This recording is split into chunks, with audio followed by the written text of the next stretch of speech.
చిన్నప్పుడు నుండి వికలాంగులుగా ఉన్న వాళ్ళు అనగా మాట్లాడలేకపోతున్నారు, తిరగలేకపోతున్నారు, మంచాన పడి ఉన్నారు. అన్నం తిన్నావా అంటే అర్థమవుతుంది. ఇష్టం లేనివి తీసుకోవడం లేదు. బాప్తిసం ఇవ్వొచ్చా తెలియచేయండి వారికి. మల్లేష్ అడుగుతున్నాడు. చిన్నపిల్లలు చిన్నప్పటి నుంచి కూడా వాళ్ళు మాట్లాడలేకపోతున్నారు, తిరగలేకపోతున్నారు.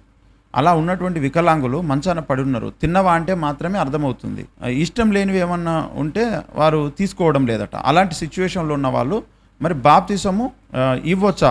ఇప్పుడు వాళ్ళకు సువార్త చెప్పాలి. అటువంటి వాళ్ళు కొంతమంది నాకు తెలుసు, అబ్నార్మల్గా మరి జ్ఞానము లేకుండా అట్లా ఉంటారు. ఏండ్లు గడిచినా ఏండ్లు వచ్చినా సరే వాళ్ళు సరిగా ఇంటరాక్షన్ కమ్యూనికేషన్ ఉండదు. అలాంటి వాళ్ళు మనం సువార్త చెప్తే చాలా ఇష్టపడతారు. వాళ్ళ ముఖంలో గొప్ప వెలుగు, గొప్ప ఇష్టం, సంతోషం, ప్రేమ. యేసయ్య మన కొరకు చనిపోయి లేచాడు, యేసయ్య అంటే నీకు ఇష్టమా అని అంటే అని అంటారు.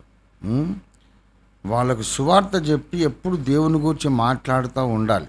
సువార్త చెప్పి దేవుని గురించి మాట్లాడుతున్నప్పుడు వాళ్ళ లోపల ఒక అన్నం గురించి మాత్రమే స్పందిస్తాడు అని అన్నారు చూసారా. వాళ్ళు స్పందించే రెండో అంశము దేవుడు. తప్పకుండా వాళ్ళ లోపల ఆ స్పందన వస్తుంది. అది వచ్చినప్పుడు బాప్తిసం ఇవ్వచ్చు. ఇచ్చేస్తే తప్పకుండా దేవుని రాజ్యంలో ఉంటారు. ఒకవేళ ఆ మాత్రం జ్ఞానం కూడా లేదనుకోండి, గర్భంలో ఉన్నటువంటి బిడ్డ గర్భస్రావం అయిపోతే పరదేశంలో ఉంటుందని ఎలా నమ్ముతున్నామో వాడు కూడా ఉంటాడు అలాగే. Okay sir.